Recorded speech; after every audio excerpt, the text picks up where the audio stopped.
I've got four grandsons right now, and I've told my kids, I wouldn't let them play until they're at least juniors in high school, because physically they're just not ready to put on pads and a helmet. But I see these little kids sometimes, just driving through the park, and they look like bobbleheads. They can barely hold up their own necks, and they're out there with helmets on. And I think 2 years of high school is plenty. If you've got any talent, colleges are going to find you. And it's the same like when they get to the pros. Not everybody's from Alabama or if you got talent, they're going to find you. But I think those early years could be very critical. I started football when I was 10 years old, and I'm paying the price now. But I think once they're juniors in high school, they're physically able to play that sport. What's doing, everybody? Welcome to First Class Fatherhood. I'm Alec Lace, and before I hit you with today's interview, make sure you subscribe to my YouTube channel and hit the link in the description so you can listen to all of the interviews I've done with so many tremendous dads, including Dana White, Deion Sanders, Tony Hawk, and so many others. Now let's get going with today's interview.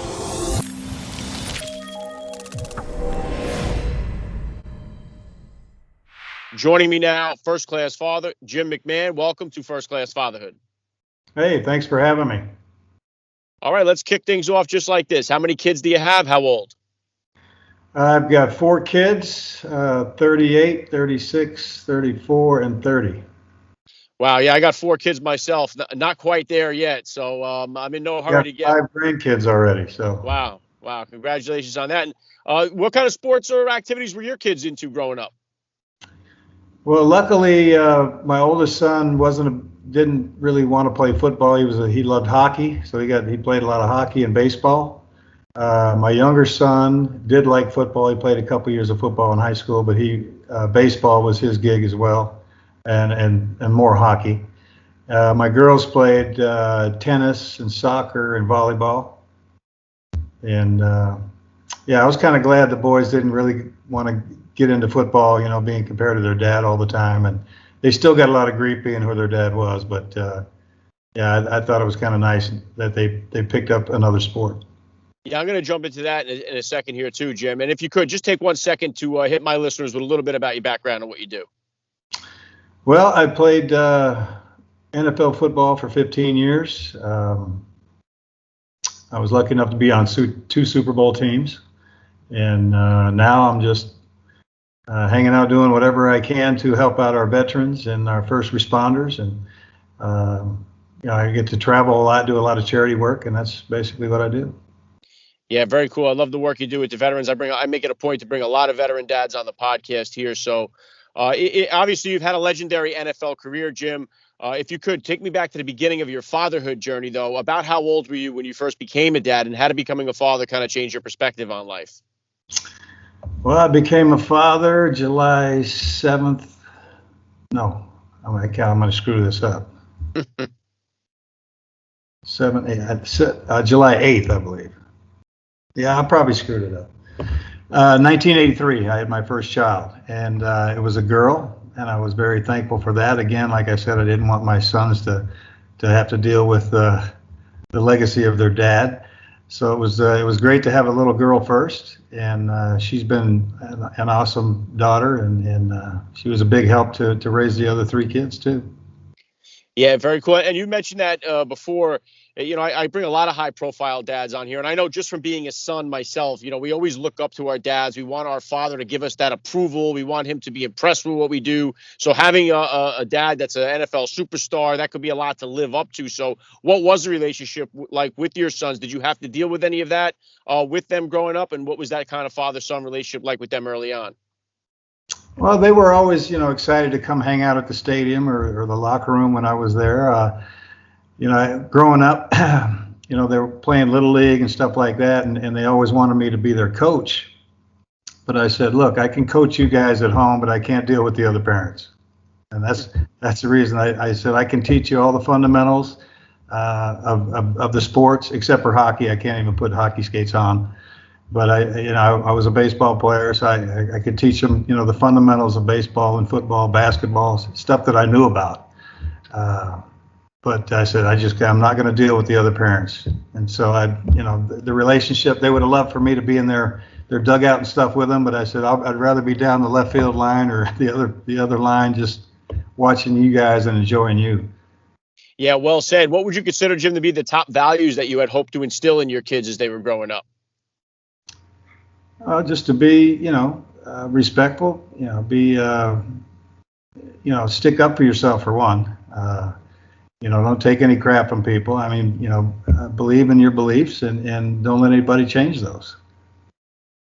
Yeah, I love that, Jim. And obviously, we're in a different era here now. It would have been interesting to see that Chicago Bears Super Bowl shuffle on a TikTok video back in the day there. I would have loved to see what social media would have brought, but it's definitely a different game now. One of the concerns for a lot of dads out there, whether or not to let their kids play tackle football, because obviously, the reports about CTE, some of it, we're still learning more about it as we go on here. So what kind of advice do you have, or what do you think is a good age for young kids to start playing tackle football? I've got 4 grandsons right now, and I've told my kids, I wouldn't let them play until they're at least juniors in high school, because physically they're just not ready to put on pads and a helmet. But I see these little kids sometimes, just driving through the park, and they look like bobbleheads. They can barely hold up their own necks, and they're out there with helmets on. And I think 2 years of high school is plenty. If you've got any talent, colleges are going to find you. And it's the same like when they get to the pros. Not everybody's from Alabama or, if you got talent, they're going to find you. But I think, those early years could be, very critical. I started football when I was 10 years old, and I'm paying the price now. But I think once they're juniors in high school, they're physically able to play that sport. Yeah, I think just like you said, I think many of the players from back then, I think it was almost in a sense, not knowing the risk, I guess, fully, but being willing to trade the future for the present moment. And now the future is the present moment. And I know we're seeing a lot of players dealing with it right now.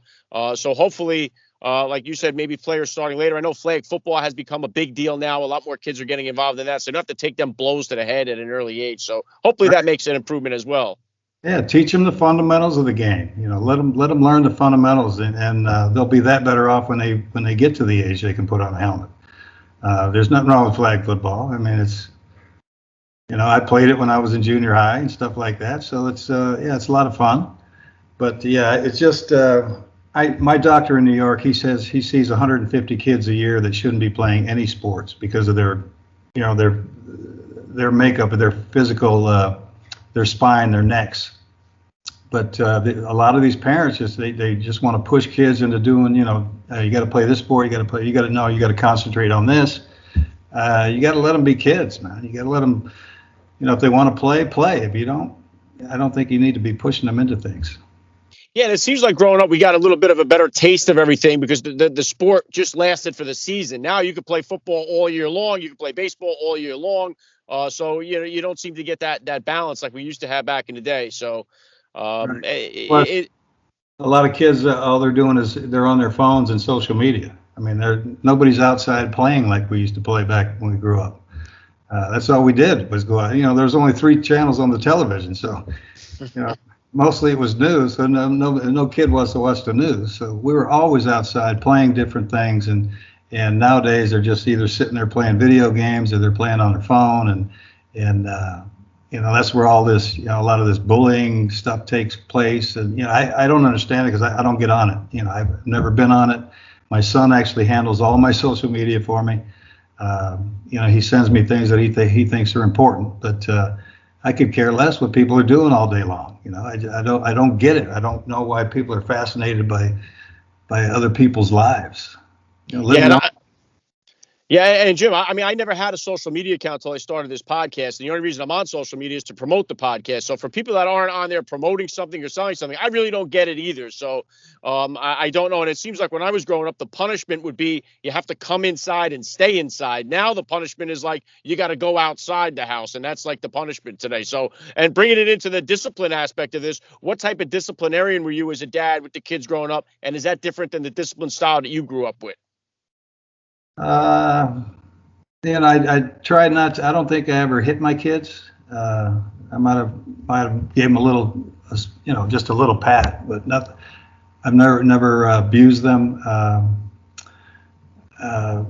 I just wanted them to be respectful, to be, love their brothers and sisters, and when they meet people, to be respectful. And I think, my wife and I did a good job of that. I mean, she did most of it because I was gone a lot, with work, and she was always home with them. And but I'm very proud of the way they've grown up. They're great kids, and well, now they're parents themselves. So so far so good.